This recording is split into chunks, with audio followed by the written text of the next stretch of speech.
We are here to bring a new type of news show. New insights, new styles, and new topics every day. We are News Generation.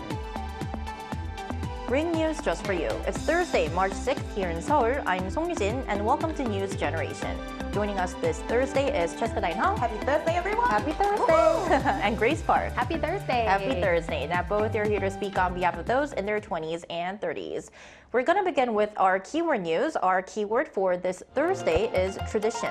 Traditional Korean culture is making its way into modern merchandise, and data shows it's more popular than ever. According to the Korea Heritage Agency, sales of products inspired by Korean traditional culture, such as soju glasses featuring genre paintings and bags adorned with traditional patterns, hit a record high of 11.8 billion won last year, which is approximately $8.1 million. The agency says this surge in demand was largely driven by millennials and Gen Z consumers, with sales increasing by 7.2% compared to 2023. So are you also interested in buying these products, and what do you think has made our generation so drawn into these merchandise? Yeah, honestly, I'm a sucker for traditional goods and souvenirs, and I always pick up a few every time I'm in a different country, just because I think they're unique and you can only get it there.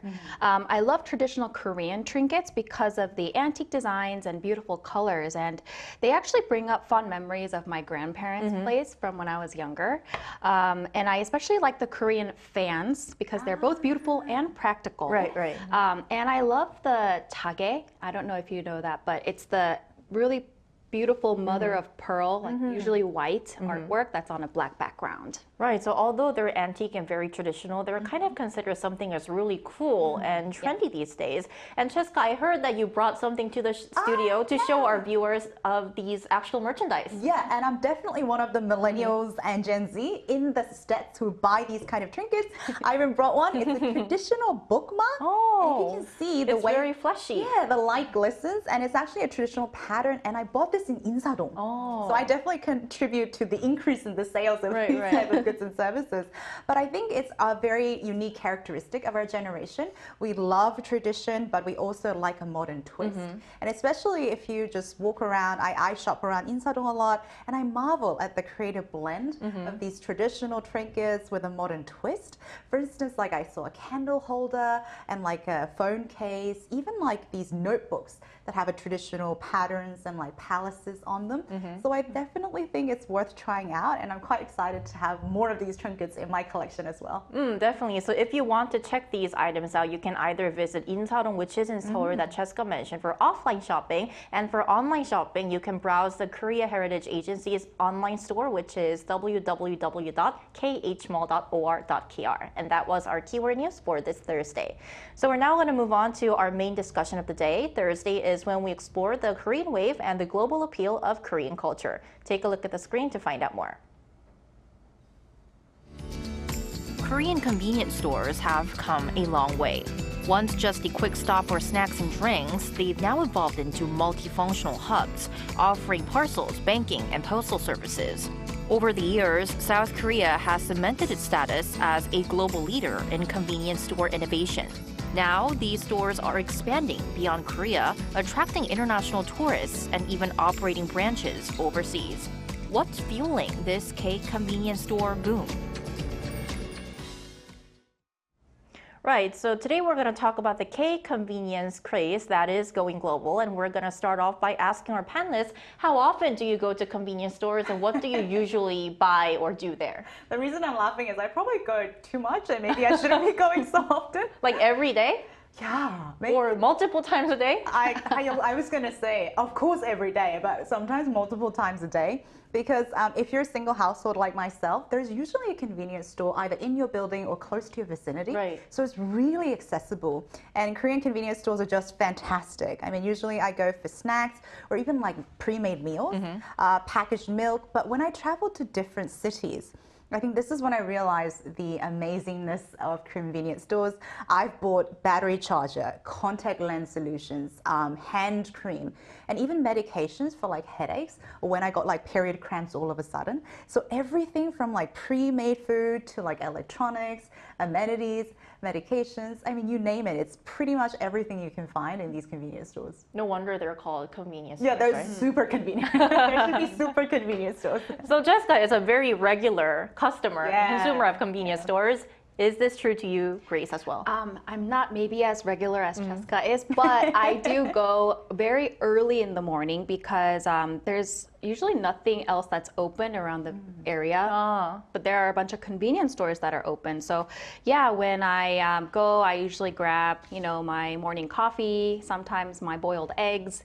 And I actually go to the convenience store to send parcels for delivery. So yeah, I mean, Korean convenience stores have so many options first when it comes to food, like I mentioned, boiled eggs, kimbap, roasted sweet potatoes, all types of coffee, even hot bottled beverages. Most of them also have an area where you can send out packaged boxes for delivery, which is super nice because you don't have to go through the hassle of dropping by like a post office or a delivery office. So yeah, I usually use the parcel service when I sell something on 당근 Market, which is the carrot market that is really popular here. The second-hand shopping platform Yes. here in Korea. So with their ever-expanding and around-the-clock services, convenience stores have become an essential part of our busy daily lives, especially here in Korea. So Jessica, just how big of a role do they play and how widespread are they across the country? I mean, I can speak as an MZ generation, it plays a huge role, but it is actually quite big that a CNN article actually called us, Korea, the quote, global king of convenience stores. I can say as an MZ living in Seoul City, convenience stores are quite crucial and important in our livelihood. There's even a real estate word called 편세권, which is a portmanteau, like a compound word of convenience stores, 편의점, and 세권, which means region or district, meaning the closer your place is to as many convenience stores as possible, the better your location is in terms of real estate and obviously convenience. But if you've ever strolled through Seoul City, you will know the abundance and quote, the convenience of these convenience stores. Right. So take a look at the screen to see the numbers. Now, the number of convenience stores has been consistently expanding in South Korea, and just last year, we hit more than 55,000. Now, if that number doesn't quite touch you, to give you a frame of reference, that's one store for every 920 Koreans. And while I was doing the research, I was even more shocked to learn that this number is actually more than the McDonald's worldwide. Wow, worldwide. Yeah, worldwide, yeah. And we have already outnumbered our convenience stores in terms of Japan and Taiwan, which, as we all know, is known for convenience stores. Right. Definitely. And because of this, even more international news outlets and international media have taken notice of Korean convenience stores. So, Grace, I want to ask you, what aspects of Korean convenience stores do they find most fascinating? Yeah, like Jessica mentioned, CNN described Korean convenience stores as one-stop shops. And I see why they're calling it that. K-convenience stores can serve as a restaurant, a bar, a post office, a bank even. The typical store has a microwave, a big water pot, and a dining area, so it's basically a cafeteria for quick meals. There's also a variety of beverages, including alcoholic ones, so you can stop by with friends to have a light drink or two. And like I mentioned, it also serves as a post office and even a bank where you can come in and use the ATM to handle urgent or simple financial transactions. And if this isn't enough, since convenience stores operate 24/7, I sometimes see it like a shelter, like when I'm waiting for my bus in extreme weather and I can just pop in inside. Right, and they're warm in the winter, very cool in the summer. They are very nice. So yeah, just grab some gum and candy while I'm waiting for my bus. And these stores sometimes have a way of making you feel kind of safe. I can definitely speak from my experience too. Yeah. And, when I've traveled around Korea in more secluded areas, I'm always comforted when I see a convenience store because I know that I can find virtually anything that I need in a convenience store. And the foreign media has praised Korean convenience stores, saying that they are indeed some of the best in the world. Which is the reason why, for many tourists, visiting a convenience store is now a must-do experience in Korea, almost like a cultural attraction in itself. So, Jessica, what makes them so unique to international visitors? I think for one, it's pretty much in every single K-drama, if you know what I mean. There's at least one scene or multiple scenes that are happening in convenience stores, whether it's romantic or comedic. So kind of like when we would travel to certain spots that appeared in our favorite films, I think with the growing passion for K-contents, including like their favorite K-pop stars, people are trying to track these convenience stores that have appeared in the media. And social media contents, I mean, we have some really creative, delicious, mouth-watering delicacies that people come up with, and I think it's so genius. Right. And also, given that the quality of the food in Korean convenience stores is so good, even when you mix them all together, it just becomes better, I think. And I also read this in the CNN article, and I can vouch for this from my own experience. Convenience stores in the States are usually attached to like a gas station. So it's more of a quick stop and go. But Korean stores are not stop and go, but I would say go-to spots. Just like Grace mentioned, they have microwaves, hot water dispenser. So it's like having your little mini kitchen that can provide a whole set of experiences for tourists to make you feel like you are actually part of a K-drama scene. Definitely. So Jessica just gave us a snapshot of what you can expect at standard convenience stores here in Korea, but we're now seeing themed convenience stores popping up to cater to tourists. So Grace, tell us more about these themed convenience stores, and also, are we seeing Korean convenience stores expand in terms of numbers overseas? Yeah, so some of these stores have very special themes to them, like K-pop or K-beauty. And they are to cater to tourists that want to buy related products or experience more of these types of cultural trends. According to industry insiders, payments made by tourists through WeChat and Alipay in the first half of 2024 are said to have increased by a whopping 250% compared to the previous year at GS25, which is one of the major convenience store franchises here. And thanks to the growing popularity of Korean convenience stores, they're now rapidly expanding overseas. And as of January this year, the number of overseas Korean convenience stores has reached almost 1,500. And I've also heard that there are a lot in Mongolia, actually, which look and feel exactly like the ones that you would see here in Korea. And Jessica, I heard that you, because last year you mentioned how you visited Mongolia, so could you relate to that? Yeah, thank you. I was just about to chime in, because I think when I was visiting, one of the most surprising thing, and I mentioned this in the K-Bakery episode also, Korean convenience stores or Korean brand is definitely garnering a reputation as a luxury, because we are well stocked, it's clean, and we have great service. So in Mongolia, when I got off and I was driving through the streets, I was a bit confused because I was seeing too many convenience stores. I wasn't sure if it was in Mongolia or actually traveling through Seoul City. So there are definitely abundance of these brands that are branching out in Mongolia, as Grace mentioned. Definitely a very interesting phenomenon. Now, for more perspective on what Korean convenience stores offer to global consumers, we're going to invite a young person from Switzerland to our talks after the break. Stay with us.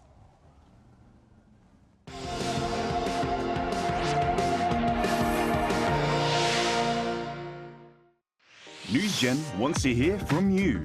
Go to YouTube and search our channel Arirang.News. Click Community and leave a comment down below. Make a new type of news with us. Joining us this Thursday is Matthew Ambrose, a millennial from Switzerland. Great to see you back on the show, Matthew. Great to be back. Great. So Matthew, when did you first visit a Korean convenience store? And please tell us about your first impression and how does it kind of compare to convenience stores in your country? Well, my first visit really came, I think it was 2 days after I landed in Korea, and that was back in August 2016. And I was dealing with some pretty severe jet lag, having come from, 7 hours behind Korea. So my friend looked at me and said, "No, listen, man, you look terrible. You need a coffee." Because I had a friend who was already living here, and he took me, I think it was, into the blue-colored convenience store. And I was kind of amazed. And the first thing I ever had in Korea from a convenience store was one of those like little metal canned coffees. And I still to this day remember exactly where it was, because it was also, I think, one of the first coffees I ever really had. I wasn't a big coffee drinker at the time. So Korea has made me a bit of a convenience store aficionado as well as coffee. So, yeah. Matthew, you're self-proclaimed convenience store aficionado. So what do you typically buy, or which services do you use the most? Either it's parcel delivery or ATM, anything you personally recommend to our viewers? Oh, absolutely. Okay, so it's wintertime. If you're in Korea, you got to find that goguma. You got to find that baked sweet potato. They have those special little machines with the hot stones. And on a super cold winter's day, if you're taking shelter, like you said, from those cold winds or bad weather, and you find that they've got those baked sweet potatoes, get them. Also the delivery. Sometimes I have to send stuff out to my friends down in Daegu who still live there, and it's just so easy and convenient to use the postal service there. So Matthew, are there any features or services from Korean convenience stores that you'd love to see introduced in your own country? Well, I think by us, we still can't really use convenience stores to pay for bills. So I would love to see that be put in place. I'm pretty sure you can still do that here. And also the delivery service, I believe, is also not a part of it. So it would be nice to see a little bit more of that as well. All right, Matthew. Thank you so much for sharing your experience. Always appreciate it. Thank you. Always good to be on. Thanks. Thank you. Bye. Bye. All right, so many say that Korean convenience store food is a game changer. We just heard our guest Matthew mentioning food when we asked about what kind of recommendations that he'd like to make. Right. Because beyond just snacks, these stores have sort of become trendsetters in the food industry. So what are some latest must-try food items? I think that you can chime in to this part of the discussion a lot, Cheska. Yeah, I would love to. So first of all, definitely the pre-packaged meals. In Korean, we call 도시락. So they are affordable, and given that 1/3 of Korean population are single households, it is a great alternative, and they're also affordable, or even sometimes it's a preferred option for office workers. Right. Because I mentioned, Eugene, that I have a convenience store right under my office door, my building, and I see so many office workers coming in during lunchtime picking up these 도시락. They have everything from kimbap, like rolled sushi, to sandwiches, to burgers, pasta, and oh my God, my favorite, the oven roasted sweet potato. And actually in some branches, if you can believe, they even sell fried chicken. So definitely have your pick. But my main thing is, usually you probably know this coming, it's actually dessert. I cannot possibly keep up with the series of dessert that these convenience stores come up with. The selection is wide, abundant, amazing, and YouTubers actually have a whole series of content evaluating these dessert selections, so definitely go for it. And Grace, I heard that there are also very unique and very fresh new recipes that we can try out using food items that are being sold at convenience stores that have become viral, right? That's right. Many Korean celebs have garnered attention by introducing their own unique combinations of convenience store foods. And one of them is GOT7 member Mark's Mark Set Meal, which has now become a K-convenience store classic. You just mix a spaghetti ramyeon and instant tteokbokki, which are spicy rice cakes, and then you top it off with some sausage and cheese. Other combinations that are trending these days also include mixing the buldak spicy noodles, which was trending for a while because of its insane spiciness. And then you mix it with the mungeran, which is basically crushed boiled eggs. So I'm guessing this counteracts the spiciness. There's also mandu gratin, which is basically dumplings baked in creamy and cheesy sauce. That actually sounds really delicious. I know. Oh my God. Or my personal favorite, sarigomtang noodle, which is like this rich beef bone soup broth with some dumplings in them. And some convenience stores have their own private labels as well, which are worth trying too. The most recent one I tried this past weekend actually is a bag of potato chips created by a celebrity chef that was on Culinary Wars on Netflix. Yeah, and her name is Imokase. And her face was on the potato chip packaging, so I was like, okay, I have to try it. And the chips were so delicious. They were flavored with sesame oil and perilla oil, which is it's like a very unique Korean taste. So, yeah, I enjoyed it. It was How really far can these food items go? I know. They seem to be limitless. And there was a tiramisu with chestnut flavor that became very popular too, right? Thanks to Culinary Class War. I think it was sold out in almost all the branches, and people were like lining up just to get them. So this is indeed another example. Now we also asked our viewers what convenience store foods or snacks they'd love to try. We're going to take a look at 3 responses. Our first first response for this Thursday is by MH10DS. I love 삼각김밥 bibimbap. All you need are your favorite 삼각김밥 and a spoon of gochujang and then mix. It's simple, filling, and delicious. You can also add 볶음 kimchi, sausage, eggs, or enjoy it with 컵라면. Benny D97 suggests 새우깡, 양파 rings, and strawberry milk because I like to compare them to our local ones in the Philippines. Our final suggestion for this Thursday is QIZJA4398 ice cream 붕어빵. Very interesting and good suggestions from our viewers. Thank you so much. And ending off, for those visiting a Korean convenience store for the first time, do you have any tips or recommendations so that they can get the most out of their experience? I think our viewers gave us pretty good recommendations. They're so as well. creative. Yeah, there were some recommendations that I would actually like to try.